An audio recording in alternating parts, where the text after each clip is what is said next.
할렐루야. 오늘 85번째 레위기 14장 1절에서 57절 말씀 나눠보죠.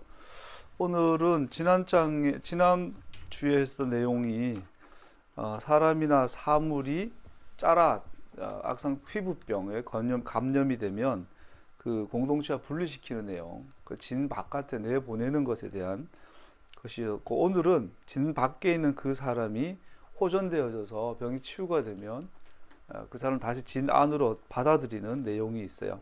그 지난주에는 그 피부병은 우리가 죄의 의미로 이해할 수 있죠. 그래서 피부병도 접촉에 의해서 감염되는 것처럼 죄도 접촉에 의해서 감염이 되죠. 우리 인간관계, 그러니까 우리가 하나님 앞에 죄를 범하는 삶은 구체적으로 가면 인간관계죠.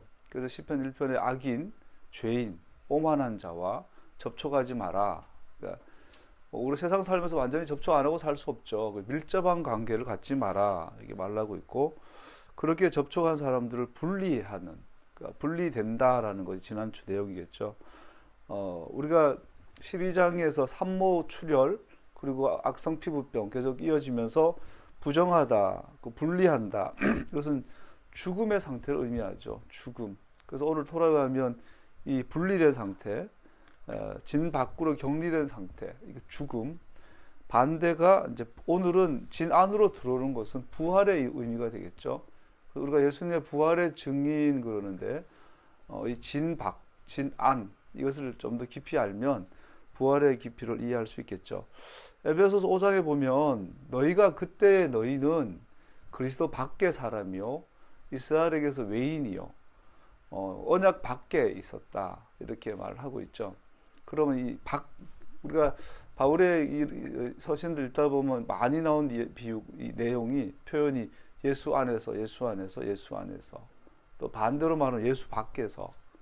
그래서 에베소서 보면 예수 밖에서, 그리스도 밖에서, 즉 이스라엘 나라의 즉 언약 밖에서, 이렇게 이야기하죠. 그래서 외인이다, 이런 의미에서 진 안으로 들어온 이야기가 오늘 토라 포션이죠.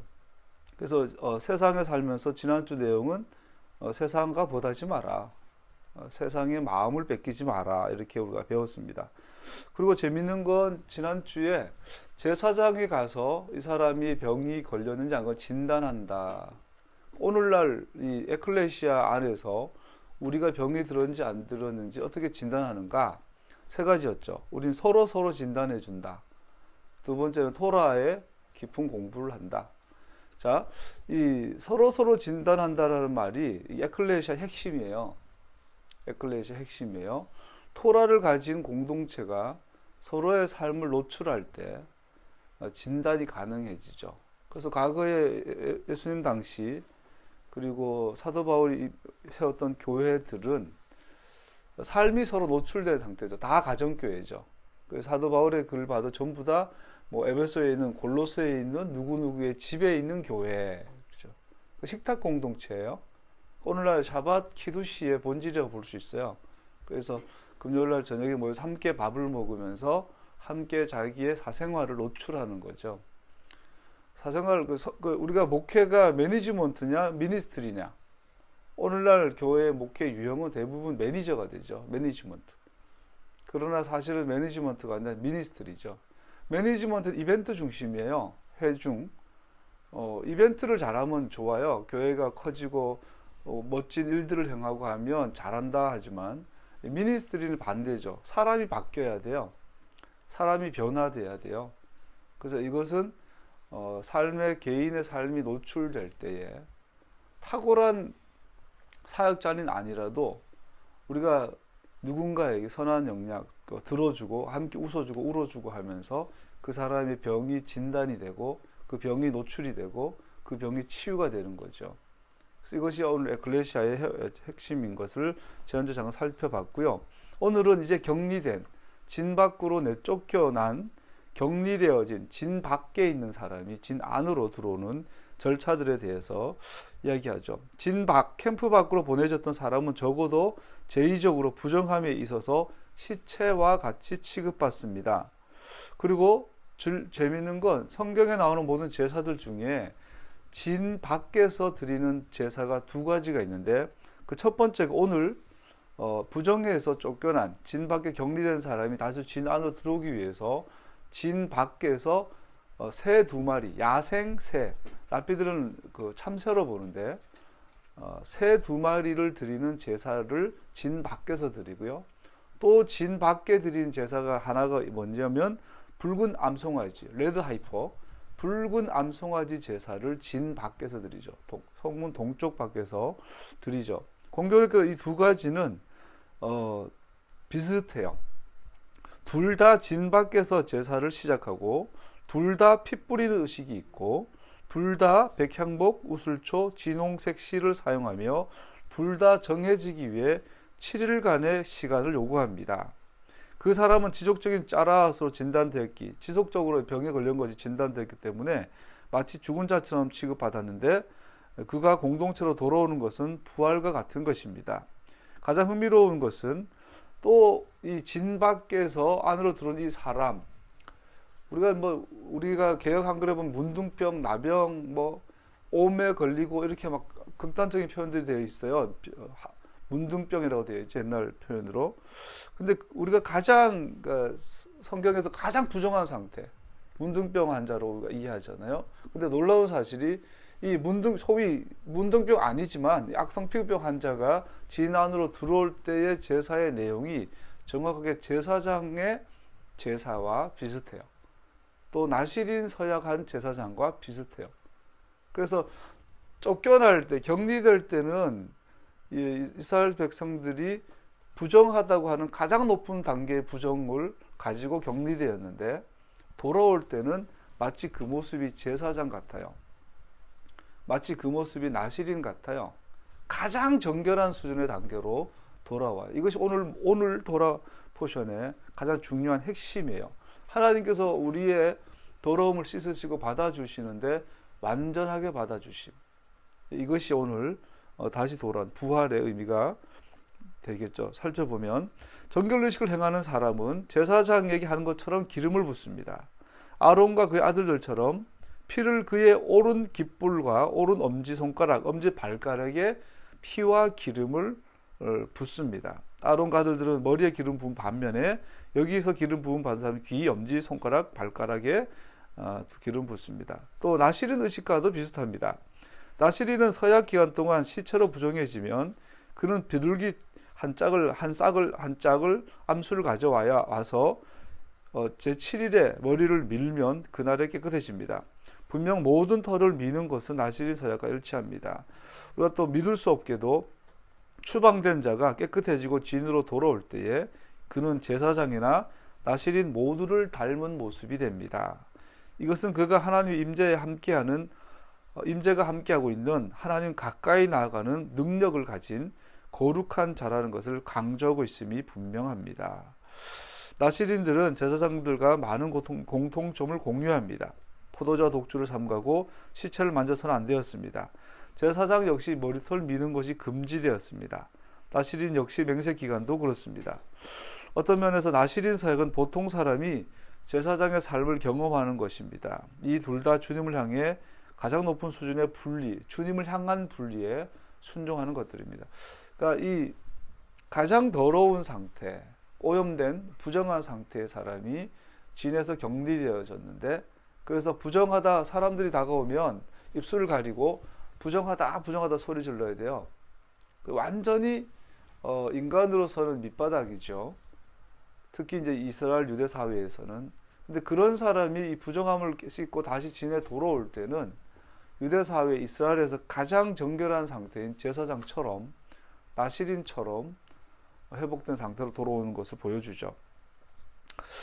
죽은 자와 마찬가지인 하나님이 임재하신 공동체에서 완전한 격리를 요구받는 오염된 사람은 이제 온전히 거룩하고 하나님께로부터 분리된 것이 아니라 하나님을 향하여 분리된 자로, 완전하게 깨끗한 자로 다시 받아들여집니다. 죄 때문에 분리된 것, 그래서 오늘 오염되어지면 분리되어지는데, 이것은 우리가 죄는 하나님과 우리를 분리하는 것에 대한 상징이죠. 사도 바울은 불신자들을 설명하면서 에베소서 2장에서 불법과 죄로 죽은 자들, 그 토라에서 부정해서 격리된, 진 밖에 격리된 자들은 사도들의 성서의 관점에서는 죄와 불법으로 죽은 자들로 묘사가 됩니다. 그래서 부정한 자, 곧 죽은 자. 그래서 어린아이를 출산하면 생명을 잉태하고 생명을 낳았지만 결국은 그 아이는 죽을 운명을 갖고 태어나죠. 생명과 죽음이 공존한 상태. 이 생명과 죽음의 공존함에서 죽음을 제거하는 이 의식들이 레위기에 계속 반복해서 기록되어 있죠. 그래서 레위기는 읽으면 읽을수록 메시아에 대한 그림을 보게 되죠. 그래서 그것에 대한 여러 가지 예들로 각양의 모양들로 우리가 설명하고 있는 것을 볼 수 있습니다. 모든 죄인들은 하나님의 임재에서 추방됩니다.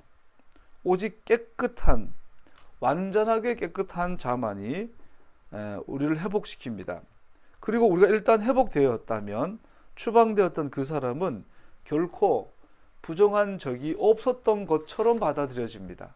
그는 모든 면에서 깨끗한 것으로 받아들여집니다. 오늘 말씀의 제일 결론의 부분에 나오겠지만 사단이 우리를 공격하는 가장 큰 공격 수단이 죄책감이거든요. 그래서 하나님께서 정하다고 선언했는데 내가 나를 용서 못하는 거죠. 우리가 자기 자신에 대해 실망하는 부분 많잖아요. 그래서 하나님께서 나를 받아주셨는데 내가 나를 받아들이지 못하는 거죠. 이것을 죄책감이라고 그러는데 오늘 이 진 안으로 다시 돌아온 사람들에게 이는 우리가 눈여겨보고 또 회복되어야 될 부분이겠죠. 오늘 본문은 다음과 같이 나뉘어집니다. 첫 번째 부분은 개인의 정결함, 부정한 피부 질환에 걸렸던 개인의 정결함. 두 번째 부분은 그 사람이 살았던 집, 그 사람의 거처의 정결함에 대해서 나오죠. 또 개인의 정결한 부분은 세 단계로 나눠지는데 첫 번째 1절에서 8절까지 진 밖의 제사, 그 두 번째는 진 내부 안으로 들어와서 드리는 정결 제사들, 또 세 번째는 최종적인 완전한 회복이 그 악성 피부에 걸린 자가 자기의 집, 자기의 거처로 들어가는 것을 보여주죠. 우리 2절 한번 읽어볼까요? 14장 2절이요. 시작. 다음 악성 피부에 걸린 환자를 정하게 한 날에 죽여야 할 그레이다. 사람들이 악성 피부병에 걸린 환자를 제사장에게로 데려가면 자, 재밌는 건 이 악성 피부병 환자는 격리가 되잖아요. 근데 시간이 지나고 나서 이제 회복이 되고 치유가 된 것 같단 말이죠. 그럼 누군가가 정하다고 진단을 해줘야 되는데 문제는 그 제사장이 진 안에 있다라는 거예요. 그러면은 내가 제사장한테 내 몸을 보여야 되는데 예수님도 그러잖아요. 네가 가서 제사장에게 네 몸을 보여라. 근데 문제는 부정하니까 진 안에 들어갈 수 없잖아요. 그때 이제 사람들 부탁을 해서 제사장 좀 불러주세요 그러죠. 근데 문제는 부정한 자를 만지면 부정해져요. 근데 놀라운 사실이 오늘 이 케이스에 예외가 나오죠. 제사장이 진 밖으로 나아가 부정한 사람을 보고 진단하는 것은 부정해지지 않고 오히려 부정한 자를 정하다고 선언하게 되는 거죠. 이스라엘 사람들의 이 약속의 땅에 대한 이 집착은 대단하죠. 탈무드에는 거룩한 땅이라는 말이 나오지 않는다 그래요.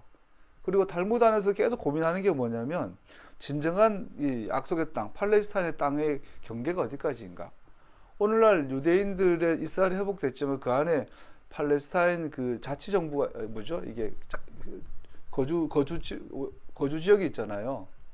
근데 보면 다 이렇게 담을 쌓아놨잖아요. 철책으로. 우리는 이해할 수 없어요. 근데 왜 철책을 쌓냐면 그게 탈무드에 나와요. 그래서 예수님 당시에 그 팔레스타인 땅이 원래 아브라함에게 주어진 약속의 땅인데 문제는 거기에 이방 도시들이 세워지죠. 가이사랴, 빌립보 뭐 이런 도시들이 세워진단 말이에요. 그러면은 그 도시는 약속의 땅이긴 한데 과연 이것이 거룩한 땅인가? 이 질문이 나오죠. 근데 유대인들의 랍비들의 대답은 간단해요. 그 성을 둘러싸이는 성벽에서부터는 거룩한 땅이다, 약속의 땅이다. 그러나 그 도시 안에 있는 땅, 그 흙은 부정한 땅이다 이렇게 선언하거든요. 그러니까 그런 사고방식에서 오늘도 유대인들이 팔레스타인 그 자치 이 도시가 있으면 그 장막을 둘러싸 버리는 거예요. 그래서 극단적인 이해들이죠. 자, 그런데 이 유대인들이 약속의 땅 밖에 있는 땅, 이방의 땅을 죽음의 땅으로 이해를 하고 그 땅 자체를 무덤이라고 이해를 해요. 그래서 약속의 땅 밖에 나갔다 오면 시체를 만진 것과 같아요. 진 밖이 되는 거예요. 그래서 유대인들은 이스라엘 백성들은 진 밖에 나가면 다 부정해져요. 그런데 제사장이 밖에 나가서 오늘 3절 읽어볼까요? 시작. 제사장은 진 바깥으로 나가서 그를 살펴보아야 한다. 부한 자의 악성 피부병이 나았으면 제사장이 진 밖에 나가는데 부정해지질 않아요. 이것은 예수님의 성육신에 대한 그림이죠. 예수님의 성육신의 근본적인 진리를 생각나게 합니다. 죄에 오염된 사람들로서 우리는 하나님의 임재의 자리로 나아갈 능력이 없습니다. 우리의 유일한 희망은 제사장이 우리의 죄에 오염된 것으로 와 주셔야 합니다. 우리는 성막, 성전 의식 전체 그림에서 제사장은 하나님과 인간 사이의 중보자를 나타내는 것이라는 사실을 잊어서는 안 됩니다. 제사장이 진 밖에 부정한 곳으로 나아갈 때 그는 거룩한 분을 대신해서 그렇게 한 것이었습니다. 딱 떠오르는 사도 바울의 글이 있지 않나요? 빌립보서 2장 5절에서 8절 보면요. 여러분 안에 이 마음을 품으십시오. 그것은 곧 그리스도 예수의 마음이기도 합니다. 그는 하나님의 모습을 지니셨으나 하나님과 동등함을 당연하게 생각하지 않으시고 오히려 자기를 비워서 종의 모습을 취하시고 사람과 같이 되셨습니다. 그는 사람의 모양으로 나타나셔서 자기를 낮추시고 죽기까지 순종하셨으니 곧 십자가에 죽기까지 하셨습니다. 제사장이 부정한 자를 진단하고 정하다고 선언하기 위해서 진 밖으로 나아가는 것이 정확하게 예수님께서 하나님과 동등함을 취하지 않으시고 죄인 가운데 오셨던 것에 대한 그림이 되죠. 고린도 후서에서 나옵니다. 여러분은 우리 주 예수 그리스도의 은혜를 받고 있습니다. 은혜를 알고 있습니다. 그리스도께서는 부요하나 여러분을 위해서 가난하게 되셨습니다. 그것은 그의 가난으로 여러분을 부요하게 하시려는 것입니다. 우리 부유하신 분이 스스로 가난해지신 우리를 부요케 하기 위해서 제사장의 역할인 것을 볼 수 있죠. 하나님과 교제하는 것보다 우리가 하나님 앞에 깨끗한 자로 받아들여질 것이라는 것을 아는 것보다 더 위대한 것은 없습니다. 하나님께서 우리에게 나오시는 것을 떠나서 우리에게는 어떤 희망도 우리 소망도 없습니다. 하나님 없음으로 진 밖에 우리는 쫓겨납니다. 어떤 즐거움이나 행복이 있다면 우리는 이것을 하나님의 사랑의 표현으로 또 우리에게 진 밖으로 나오신 예수님 때문에 우리가 소유한 것으로 이해할 수 있습니다. 구원받은 우리가 누리는 모든 즐거움, 또 기쁨, 감사, 희망, 소망, 믿음 이 모든 것들은 진 밖으로 나오신 예수님에게서 온 것이라는 것을 알 수가 있죠. 4절 한번 읽어볼까요? 시작. 제사장은 사람들이 시켜서 구원자를 정하게 한 듯이 살아있는 저에서 두 마리가 백야목가지와 흰색 털실 한 뭉치와 눈천불을 가져오게 합니다. 이게 두 마리 새가 나오죠. 두 마리 새인데 여기 원어 직역을 하면 두 마리 새고 길들여지지 않고 깨끗한 이렇게 이해하는 게 더 맞죠. 저도 라피드는 이 두 마리 새를 참새 두 마리로 이해하거든요. 예수님께서 마태복음 10장에서 참새에 대해 비유가 나오죠. 그러면서 전체적인 의미가 뭐냐면 참새는 너무 하찮은 거다. 그런데 너희들은 그보다 낫지 아니하냐. 내가 이 하찮은 참새 한 마리도 눈여겨보고 있는데 하물며 너희일까 보냐. 그때 예수님께서 이 참새 두 마리에 염두에 두고 하셨다고 이해할 수 있겠죠. 또 하나 질문을 할 수 있어요. 왜 야생새가 새였어야 했는가?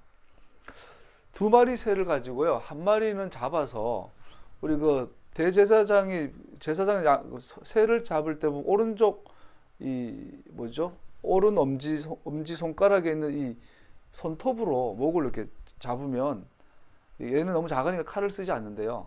그래서 보통 이제 뭐 정확한지 모르겠는데 성목 연구한 분들이 그러더라고요. 한 손으로 잡고 목을 이렇게 손으로 눌러서 이제 멱을 따죠. 그래서 피를 이렇게 쏟아내는데 오지 그릇, 흙으로 만든 그릇에다가 흐르는 물, 생수, 흐르는 물을 에다가 그 피를 담아요. 그러니까 거기다가 백항목, 우슬조, 진홍색 실을 다 섞어야 되는데 오늘 제사에 보면 이게 피가 너무 작은 거야, 참새 한 마리가.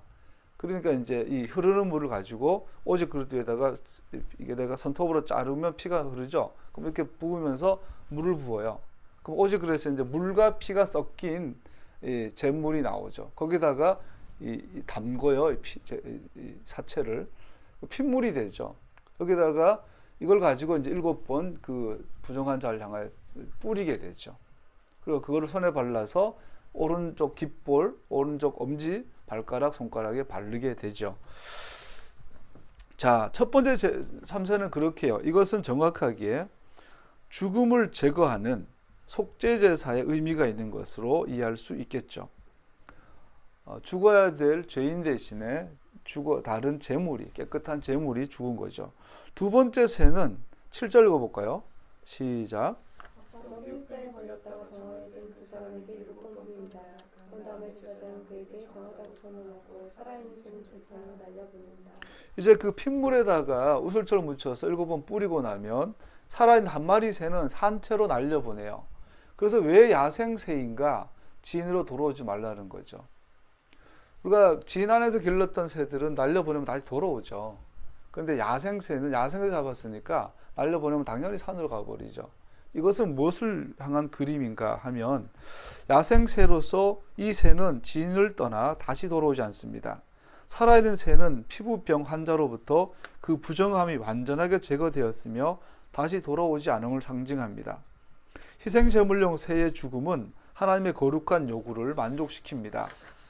그리고 살아있는 새는 흐르는 물과 섞인 피에 7번 담근 것과 또 다르게 연관하여 깨끗해진 사람이 앞으로 살아갈 삶을 위해 부정함이 완전히 제거되어졌던 것을 보여주기 위한 것입니다. 동의서에서 몬 것처럼 그는 우리의 허물을 우리에게서 제거하셨다. 여기에 대한 눈에 보이는 액션이 살아있는 새를 날려 자유케 하는 거죠. 진박의식의 특별한 점에 우리는 주의 깊게 살펴봐야 합니다. 제사장은 새 한 마리를 잡아 오직 그릇에 담습니다. 흐르는 물에 새와 백향목, 진홍색 실, 우슬초를 피에 담그고 그 피와 물을 섞어서 사용합니다. 자, 이 제사 첫 번째 참새 2마 중에 한 마리 앞에 속죄 제사 드렸던 피해 제사로 드렸던 이 제사의 주제도 역시 생명입니다. 격리된 환자는 죽음에서 생명으로 옮겨집니다. 그래서 이 모든 의식들이 이것들을 강조하고 있습니다. 백향목, 진홍색 실, 우슬초 역시 생명을 강조합니다. 백향목, 피를 섞었다 그랬잖아요. 근데 그 핏물에다가 백향목, 우리 마호가니 책상 보면 붉은색이죠. 그래서 백향목 나무가 붉고 또 향이 진하고 오래가고 벌레가 먹지 않는다. 최고급의 나무로 쳐주죠. 히브리가 성경적 관점에서 백향목도 피, 생명을 상징하죠. 진홍색, 이 털뭉치 그러는데요. 양모는 하얗죠. 물론 대관령 가면 양모가 검해요. 얘를 이제 가공해서 깨끗하게 씻으면 하얀 양모가 되죠. 얘를 진홍색으로 염색을 하는 거예요. 근데 하얀 양모에다가 진홍색 물감으로 염색을 하면 그거는 영원토록 다시 하얘질 수 없죠. 그래서 역시 피를 상징합니다. 그런데 이사야 이런 표현들이 있죠. 너희 죄가 진홍색처럼 붉다. 그러나 눈처럼 휘어질 것이다. 불가능한 것을 가능케 하세요. 이것이 구속 사역이죠.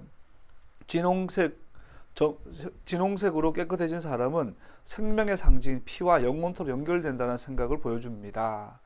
희생제물의 생명은 영원토록 그의 것으로 대체되었습니다. 그래서 이 진홍색 실을 섞는 거는 이 오지 그릇에 섞는 것은 네가 이 땅에 존재하는 한 영원토록 너는 피와 관련된 존재다라고 선언하는 거죠. 어제 목성에 대한 영상을 봤어요. 그 목성을 가상으로 우리 인간이 이제 우주선을 타고 착륙하였을 때 어떤 변화가 있을 것인가?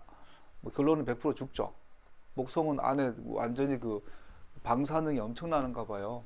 그 폭풍이 치고 사람이 살 수 없는 환경인데 우주라는 게 인류가 밝혀낸 가장 미지의 세계가 사실은 우주보다 우리 안이라 그러죠. 세포 안에 들어가면 세포 핵이 있고 핵 안에 들어가면 전자가 있고 뭐 원자가 있고 중성자가 있고 그 안에 공간이 있잖아요. 세포 핵과 핵 사이에는 공간, 전자와 전자 사이에는 공간이잖아요. 그래서 사람에게 물리학하는 분들의 가장 근본적 두려움이 그거래요. 우리가 미시사로 계속 우주 넓은 곳 말고 우리 세포 안으로 깊이 들어가면 우주가 나온다라는 거죠. 그래서 우주의 끝은 없는 거죠. 이렇게 넓어요. 이렇게 넓은데 영원한 개념이에요. 진홍색. 너는 이제 피가 묻은 존재야. 제물의 피. 예수님의 보혈로 묻은 존재. 이것이 영원하다라는 걸 보여준 거지. 진홍색 실. 세 번째 우슬초. 이것은 섬유질인데 이것은 담그면 액체를 잘 머금는데요. 솜처럼. 그래서 우리 패삭 때 보면 문지방에 이걸 바르기도 하고 붉은 암송아지 제사에도 쓰기도 하고 또 시체로 부정해진 자를 깨끗하게 할 때도 우슬초에 물을 묻혀서 뿌리게 되죠. 그 시편 51편 7절에 보면 우슬초로 나를 정하게 하소서. 그러면 내가 깨끗해질 것입니다. 나를 씻으소서. 내가 눈보다 희게 될 것입니다. 요한복음 19장에도 보면 예수님께서 마지막 십자가에서 걸어가실 때 우슬초 뭉치에다가 쓴 포도주를 담아서 예수님 입에 묻혀드리죠. 잘 먹어본다 그래요. 여러 가지의 상징적 의미가 섞여 있는 것을 볼 수 있죠. 백향목, 진홍색 실, 우슬초와 함께 살아있는 새를 오지 그릇에 담긴 생수에 담아서 그 핏물을 7번 환자에게 뿌렸습니다. 이는 이 병자는 완벽하게 의식적 순결한 자인 것을 보여주는 상징적인 행동입니다. 제사장은 그 후에 살아있는 새를 들판으로 날려보냈습니다. 이 모든 의식들이 진 밖에서 이루어졌고 그래서 공동체 전체가 보지 못했다는 사실을 잊으면 안 됩니다. 자, 지금까지 있었던 이 일들은 진 밖에서 피부병 환자와 제사장과의 관계에서 이루어진 일들이에요. 그 본인은 하나님 앞에서 정결해졌어요. 그리고 이제 진 안에 들어가요. 근데 문제는 진 안에 있는 공동체가 이걸 모른다라는 거죠. 진 밖에 격리된 사람이 진 안으로 들어오려면 3단계가 필요하죠. 진 밖에서의 제사, 참새 2마리, 그리고 진 안으로 들어와서 7일 동안 대기하죠. 머리를 다 밀고 온몸에 털을 다 밀고 목욕하고 7일 지나고 나서 8일째 되는 날 이제 속죄제, 속건제, 번제, 소제 제사를 드리고 나면 이게 공개적으로 7일 동안 자기 집에 못 들어가요. 자기 집에 못 들어가고 자기 집 밖에 임시 거처를 마련해서 거기서 분명히 하나님 앞에서는 정한 상태가 됐어요. 병도 끝났고 제사장도 선언했는데 문제는 내 이웃들이 불안하잖아. 내가 어제까지 전염병, 문둥병, 피부병이었는데 이제 제사장은 깨끗하고 하지만 이웃도 이제 확인을 해야 되잖아요. 7일간 동안 이웃들도 내가 정한 사람인 것을 확신해야 하고 또 본인 스스로도 자기 집에 들어가기까지 기다려야 하고 8일째 되는 날 제사 마지막 최종적인 속죄, 속건제, 번제, 소제를 드리고 나면 완전한 정함으로 선포가 되면서 자기 거처로 8일째 되는 날 자기 집으로 돌아가요. 이 전체 여정을 하고 있고 지금까지는 진 밖에 있었던 부분만 잠깐 살펴봤습니다. 모든 의식들, 아까 말씀드렸던 참새 2마리, 또 앞으로 있을 미크베 머리 털 밀고 또 이런 모든 의식들은 야생새의 죽음, 백향목 모으는 것, 진홍색 실, 우슬초, 흐르는 물, 오지 그릇, 7번 뿌리는 것, 살아있는 새를 놓아주는 것, 이 모든 것들은 반복해서 우리에게 계속 말해줍니다. 너는 순결하다. 너는 깨끗하다. 너는 소중하다. 너는 가치가 있다. 너는 받아들여졌다. 레위기의 모든 제사는 우리에게 계속 반복해서 말하고 있어요. 너는 깨끗하다. 너는 받아들여졌다. 살아있는 새가 부정감을 갖고 사라져버리고 다시 돌아오지 않는 것을 보면서 이 병든 자였던 사람은 감사, 기쁨, 안도감의 감정들을 느꼈을 것입니다. 그것을 상상해 보십시오. 혼자 외롭게 격리되어서 그 사막에 혼자 벌벌 떨고 있던 날이 몇 날 며칠, 어쩌면 몇 주 몇 달.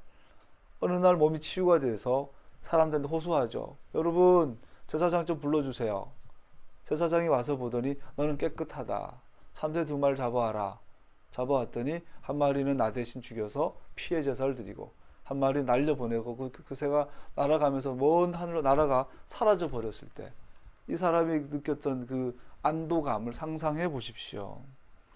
이것이 주님의 능력과 주님의 영광의 구속하심입니다. 이렇게 정결해진 환자는 자기 행동으로 증명됩니다. 이제 정하다고 선언받았어요. 이제 정한 상태요. 이제는 성막에 하나님 앞에 나아갈 수도 있고 이웃에게로, 가족에게로, 아내에게로 돌아갈 수 있어요. 그래서 자기가 이 믿음, 나는 깨끗해졌다라는 확신을 가지고 깨끗해졌다라고 믿으며로 하는 행동이 미크베, 목욕을 하는 거였어요. 그리고 머리털을 스스로 미는 거예요. 아까 일부러 발 감고 제 머리 다듬었거든. 잘못 잘라가지고 쑥 들어갔어요. 하면서 순간 한번 쭉 여기 밀어볼까 이런 마음이 들더라고. 자기 머리털을 밀고 그리고 온몸의 털을 다 밀고 그 스스로 우리 원빈이라고 생각을 해보세요. 원빈이 아저씨에서 머리 밀잖아. 근데 진 밖에 있는 이 피부병 환자가 스스로 머리를 밀면서 눈물을 흘리면서 나는 이제 깨끗해. 나는 정해. 나는 가치가 있어. 나는 더 이상 추방되지 않을 거야. 나는 받아들여졌어. 이제는 내 아내에게로, 내 가족에게로, 내 집으로, 내 민족에게로 난 돌아갈 수 있어. 이런 생각을 하면서 미크베를 수행하고 몸을 닦고 온몸의 머리털을 밀었겠죠. 그렇게 나서 그는 진 안으로 들어갑니다. 여기에 중요한 원리가 있습니다. 공동체는 악성 피부병 환자의 은지처가 아니며 그를 깨끗하게 해줄 수도 없다라는 사실입니다. 명심하세요. 이 환자가, 이 병든 자가 치유받고 깨끗해짐에 있어서 공동체 역할은 전혀 없습니다. 더욱이 공동체가 환자를 정하다고 선언할 수도 없습니다. 그것은 오직 제사장만이 할 수 있었습니다. 일단 환자가 제사장이 집행하는 정결 예식을 통해 정하다고 선언되면 그는 확실하게 진 안으로 들어갈 수 있고 공동체에 합류할 수도 있습니다. 그러나 공동체가 이 사람이 정해졌다는 사실은 아직 확인하지는 못했습니다. 공동체 자체는 불신자들을 회복하는 장소가 아닙니다. 오히려 메시아의 몸은 순수한 믿음을 가진 자들, 피로 정결해진 자들, 그의 삶이 하나님께 신실함을 증거하는 자들로 구성됩니다. 불신자는 진 안이 아닌 진 밖으로 접근해야만 합니다. 옛날에 에클레시아 할 때요, 에클레시아의 가장 핵심은 불신자가 앉을 자리가 없어요. 그래서 에클레시아 모이고 샤반 모임은 불신자를 위한 모임이 아니에요. 서로를 진 안에 있는 공동체를 위한 모임이에요. 그래서 교회는 불신자 중심의 교회가 되면 안 돼요. 불신자 환영, 이것은 달콤한 유혹이에요. 공동체는 부정한 자를 깨끗하게 함에 있어서 어떤 능력도 권리도 없습니다. 악성 피부병에 걸렸던 자가 진 안으로 들어오려면 더 나아가서 공개적인 희생제사와 정결례를 거행해야 했습니다. 자신의 장막에 들어오기 전 7일 동안 대기했어야 했고 임시거처에 머무르는 동안 본인 스스로 나는 더 이상 부정한 자가 아니야라는 것을 되새겨야 했으며 이웃들, 주변의 이웃들도 저 사람이 돌아갔구나, 저 사람이 이제 정한 사람이 되었구나라고 받아들이는 적응 기간이 7일 동안 필요했습니다. 7일 후에 지나면 다시 한번 머리를 밀고 다시 한번 몸의 모든 털을 밀어야 했습니다. 이것은 새로운 시작, 새 삶에 대한 상징적 행위입니다. 군대 가면 머리 밀잖아요. 삭발하잖아요. 요즘은 뭐 길게 하지만 우리 때만 해도 거의 삭발 수준으로 했는데 새로운 시작, 마음이 머리를 밀면 사람한테 새로운 마음이 들죠. 이제 진 밖에서 진 안으로 들어온 이 사람은 나는 새 생명을 얻었음을, 나는 새 사람이 되었음을 선언하는 행위가 머리를 미는 행위죠. 공개적인 희생 제사는 8일째 드려집니다. 2마리의 숫양과 1마리 암양이 선택되어지고 2마리의 숫양은 하목제와 번제로, 암양은 속죄제로, 동물 제사에 더하여 기름을 섞은 고운 밀가루의 소제 제사가 함께 드려졌습니다. 여기서 묘사된 제물과 곡식 제사는 완전한 정함과 완전하게 받아들여짐을 나타내는 것들입니다. 그가 완전하게 속죄함 받았고 모든 면에서, 그래서 모든 면이라는 것은 그의 전인적인, 그의 영혼, 육, 머리끝부터 발끝까지가 받아들여졌음을 확인시켜주는 절차들입니다. 속죄제사의 피는, 속건제사의 피는 오른쪽 깃불, 순종을 의미하고 오른쪽 손가락, 깨끗한 손을 의미하고 오른쪽 발가락 정결한 걸음과 그의 삶을 의미하는 곳에 피를 바릅니다. 그리고 기름은 특별히 왼손에 제사장이 기름을 왼손에 쏟아부어요. 그리고 이것을 오른손으로 묻혀서 7번 주님 앞에서 그 사람에게 뿌려요. 기름을 뿌리고 그 사람의 깃볼과 엄지손가락과 엄지발가락에 또 발라요. 자, 생각을 해보세요. 좀 전에 피를 발랐기 때문에 피가 묻어 있어요. 피가 묻어 있는 곳에 제사장이 기름을 7번 뿌린 다음에 깃볼과 엄지손가락, 발가락 또 발라요. 그래서 깃볼, 오른쪽 깃볼과 손가락, 발가락에 피와 기름이 섞여 있어요. 이것은 무엇을 상징할까요? 그렇게 피와 기름이 섞입니다. 왼손 바닥에 남은 기름은 그 사람의 머리에 이제는 바릅니다. 야, 대제사장을 안수할 때 머리에 기름을 붓죠. 이렇게 가장 부정하다고 했던 사람이 가장 높은 단계의 정결을 회복하는 걸 볼 수 있죠. 이 의식은 회복과 구속의 일을 메시아의 성령께서 함께 하시는 것에 대한 그림입니다. 피가 메시아의 죽음을 상징한다면 기름은 영혼을 깨워 메시아를 믿게 하시는 성령님의 사역을 상징합니다. 피를 바른 곳에 기름을 다시 바르는 것은 성령을 떠나서는 피의 구속 사역의 능력은 일어나지 않음을 보여줍니다. 아무리 우리가 복음을 전하고 성경을 읽고 예수님 해도 성령님의 역사가 아니면 우리에게 믿음은 오지 않죠. 믿음은 우리의 것이 아니라 믿음은 선물이죠. 머리에 기름을 바르는 것은 깨끗해진 자의 삶을 거룩하게 하시는 성령님의 계속적인 사역을 보여줍니다. 할렐루야. 우리가 예수 믿게 된 것, 성령님의 역사이죠. 또 여러분과 내가 해야 할 일은 전하는 거죠. 전하는 건 우리가 하지만 듣고 믿는 것은 성령님이 하시죠. 그래서 우리가 옛날에 그 전도 방법 중에 평화의 사람이라는 전도 방법이었어요. 10명에게 복음을 전해보면 예를 들어서 한 명은 긍정적으로 반응을 보인다라는 거죠. 이제 그 사람이 평화의 사람이라는 거예요. 그 사람에게는 성령님이 역사하시는 사람이 되는 거죠. 전도는 그렇게 한다라고 옛날에 전도 훈련 받았던 기억이 납니다. 속죄제사와 마지막으로 번제제사를 드립니다. 속죄제사는 하나님의 거룩한 임재하신 성소회를 보여주고 악성피부병 환자는 공동체의 죽은 자로 알려졌었지만 그렇게 그는 거룩하신 분께 영광을 들을 수 없었고 그렇게 하나님의 영광을 감소시키는 사람이었습니다. 이것은 속죄제사로 회복되어졌습니다. 속죄제사는 죽음과 죄의 전체적인 연관성을 이야기합니다. 죽음은 죄의 결과입니다. 이 문제를 해결하는 제사가 속죄제사이죠. 번제는 격리되었던 병자가 전능하신 분을 예배하는 원래의 자리로 회복함을 보여줍니다. 주님을 예배하는데 전부를 소진함으로 번제는 하나님을 영화롭게 드리는 행복한 임무를 지는 회중과 결합하는 것이 깨끗해진 자의 올바른 특권임을 보여주는 제사가 번제 제사입니다. 이 모든 의식들, 속죄, 속건, 번제, 소제가 제8일째에 일어난 것임에 주목해야 합니다. 한 해의 절기에 중에서 마지막 절기 초막절은 하나님께서 사람과 함께 거하신다는 종말론적 결론을 보여줍니다. 병자는 8일에 그의 거처로 돌아갑니다. 온전하게 그의 아내와 가족, 공동체로 돌아갑니다. 최고로 즐거운 날입니다. 자, 유대인의 관점에 있어서 부정한 병이 들어서 격리되면 이 사람은 사망 선고가 일어난 거예요.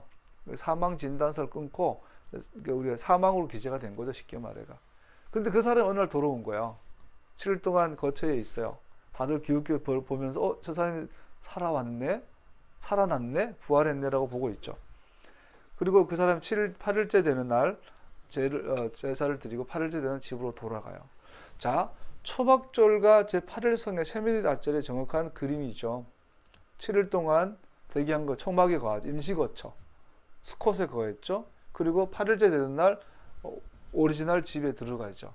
우리가 초막절 7일 동안 텐트에 머물렀다가 제8일 성의 세밀히 아체렛 영원 안으로 들어가는 그림이 나옵니다. 할렐루야. 우리가 눈여겨보지 않았지만 이렇게 피부병 환자가 격리되었다가 다시 받아들여진 것 속에 복음의 전체가 완벽하게 녹아있다는 거죠. 또 오늘 본문에 보면 재밌는 건 21절 이하에 보면 가난한 자에 대한 특별한 배려가 나와요. 여기에 보면 순양 2마리, 굉장히 부담될 수 있어요. 그랬더니 하나님께서 가난한 사람에게는 속건 제사는 그대로 두지만 속죄와 번제 제사로 드려졌던 순양 2마리는 없애주시고 산비둘기나 집비둘기를 살만한 여력이 없으면 산에 가서 사냥해서 와도 돼요. 산비둘기로서도 받아들여 주셨던 걸 볼 수 있어요. 그리고다 기름을 바치는 양도 확 줄여주셨어요. 가난한 사람들 배려해 주시는 하나님 자비하심을 또 보여주죠. 우리 34절 한번 읽어보십시다. 34절 시작.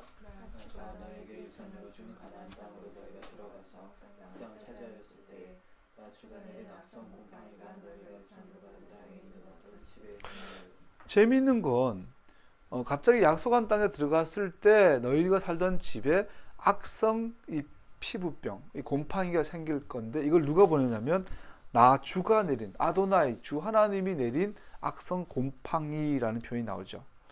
여기서 우리 흥미로운 굉장히 중요한 교훈을 찾을 수 있습니다. 숨겨진 부정함을 밝은 빛으로 인도하여 드러내는 것은 하나님의 자비하심입니다. 저주가 아닙니다. 부정한 것을 보이게 하는 것은 그것을 처리할 수 있기 때문입니다. 우리가 그거 있잖아요, 여러분. 오바해서 우리한테 적용한 건지 모르지만 하는 것보다 잘 안 되는 것. 분명히 기도하고 하나님 은혜 받고 하는데 잘 안 될 때가 많아요. 듣기 좋은 소리로 그것이 하나님의 은혜일 수가 있는 것이죠. 어떤 목사님은 수십 년 동안 정말 목회에 이 정상을 달리는 하나님도 함께 하시고 그런데 목회의 마지막 즈음에 숨겨졌던 부정함이 드러나는 경우를 우리는 많이 봐요. 그래서 끝이 좋아야 하는데 끝이 안 좋았을 때 그 사람 전체가 안 좋아지죠. 하나님 앞에. 그렇다면 하나님의 자비하심은 처음부터 드러내는 거예요. 자꾸. 그러니까 요만한 죄를 짓더라도 이것이 노출이 되고 드러나가지고 도무지 발전하지 못할 것처럼 보이는 게 오히려 하나님의 자비하심일 수 있죠. 죄를 짓는데 이상하게 숨겨져요. 그리고 이게 잘 되는 경우도 많아요. 그래서 세상의 관점에서는 잘 된다, 목회 잘한다, 정말 하나님의 사람이 할 수 있지만 어쩌면 이것은 더 안 좋은 경우로 마무리되는 걸 많이 보죠. 여러분, 조그만 죄라도 짓고 나면 금세 들통난다면 그것은 하나님의 자비하심이에요. 반대로 여러분들이 죄를 자꾸 짓는데 양심의 가책도 안 생기고 뭔가 그 죄가 들통나지 않으면 우리는 긴장해야 돼요. 하나님의 자비하심이 거쳐질 수 있는 거예요. 우리가 죄를 자꾸 죄인지 알고도 자꾸 의도적으로 반복해서 지으면요, 로마서 1장에 나오죠. 하나님의 심판이 임해요. 그 심판이 뭐냐면 내어버려 두사. 죄를 노출시키지 못하게 해요. 모르게 여상이 만들어버려요. 피부병 환자처럼. 그러되면 그 죄가 괜찮네? 이 정도는 괜찮네? 옛날에 어떤 그 이단 목사님인데, 여자 목사님인데 이단이에요. 완전한 이단이. 근데 그 양반이 뭐라 그러냐면 성령님이 함께 하신다고 하다가 어느 날 너무 은사가 많이 나타나니까 나중에 내가 성령이다 이렇게까지 나간 사람이 있어요. 꽤 유명하고 큰 교회 목사예요.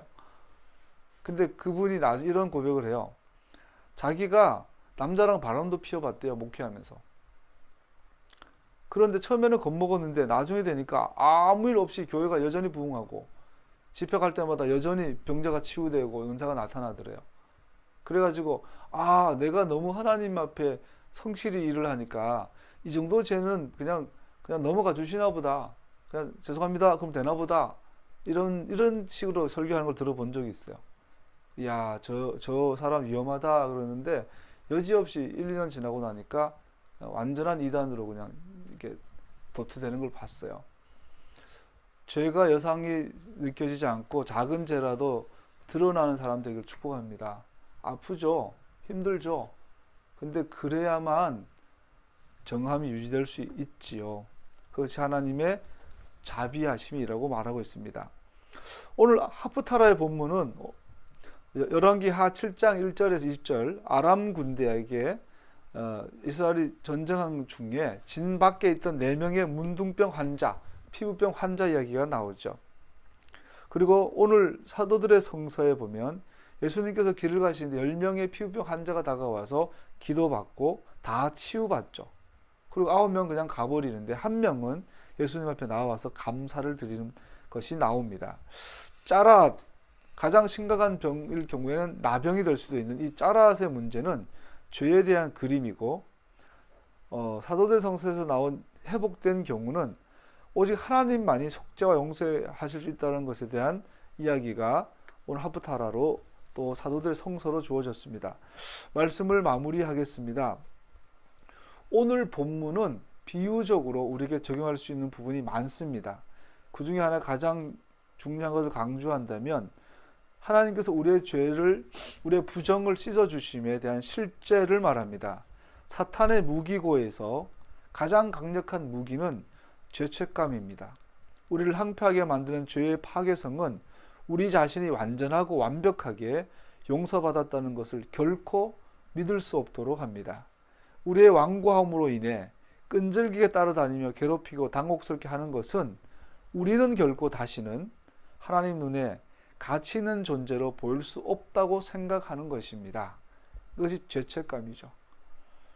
사단이 우리를 공격하는 가장 큰 죄책감은 무기는 죄책감인데, 죄책감에 2가지 종류가 있어요. 하나는 자기를 용서하지 못하는 거예요. 하나님은 괜찮대요. 내가 너를 받아들였다. 나의 피로 너를 깨끗하게 받고 너는 이제 나의 자녀이고 너는 나의 거룩한 자다. 너를 영광스러운 자다. 하나님께서 나를 그렇게 받아들여 주시는데 문제는 내가 나를 용서 못해요. 우리 속에 약점들 있잖아요. 살다 보면 막 성질도 내고 우리 속에 순간순간 넘어지는 약한 점들 많은데 하나님께서 나를 다 받아들여 주셨는데 문제는 내가 나를 용서 못하는 경우. 이게 사단의 첫 번째 공격이죠. 2번째 공격은 내가 나를 용서하지 못하면 반드시 따라오는 2번째, 요즘 말하면 적폐가 뭐냐면 타인을 용서하지 못하는 거예요. 다른 사람을 용서하지 못하는 것의 공통점이고 가장 강력한 뿌리는 자기를 용서하지 못하는 거예요. 자기를 용서하는 사람은 반드시 남을 용서할 줄 알아요. 남을 용서하지 못하는 것은 자기를 용서하지 못하는 거예요. 자기를 용서하지 못하는 것은 사단에게 쏟고 있는 거죠. 오늘 본문은 분명히 말하고 있어요. 하나님께서는 우리를 받아들여 주셨다. 이것을 새 2마리를 통해서, 미크벨을 통해서, 털을 미는 것을 통해서, 7일간 대기하는 것을 통해서, 번제를 통해서, 속죄, 속건제, 요제를 통해, 소제를 통해서 계속 반복해서 너는 받아들여졌다. 너는 완벽하게 받아들여졌다. 너의 모든 것을 깨끗하게 했다라고 선언하고 있는 사실을 못 받아들이게 하죠. 이게 사단의 공격입니다. 우리는 완전하게 받아들인 존재로 우리 자신을 보는 것을 어렵게 생각합니다. 그래서 오히려 우리 자신이 고생하고 있는 것은, 내가 이렇게 어렵게 살고 있는 것은 우리에게 남겨진 오물들을 내가 이렇게 고생함으로 제거하는 것이라고 생각하게 됩니다. 이것은 마귀가 주는 거짓말, 속임수입니다. 토라 안에 그렇게 아름답게 묘사되어진 정결 예식의 강력한 그림처럼 하나님께서 그의 아들 안에서 우리에게 온전하게 받아들여졌다고 확신을 주시는 것처럼 토라 안에는 모든 상징과 모든 의식들을 통해 우리는 배워야만 합니다. 우리 희생제사를 보았고 살아있는 새가 나라가 다시 돌아오지 않는 것을 보았습니다. 우리는 피로 구별되었고 성령의 소중한 기름 부음으로 그의 피가 우리 개인에게 적용되었고 우리 존재의 모든 면에 적용되었음을 생각나게 해줍니다.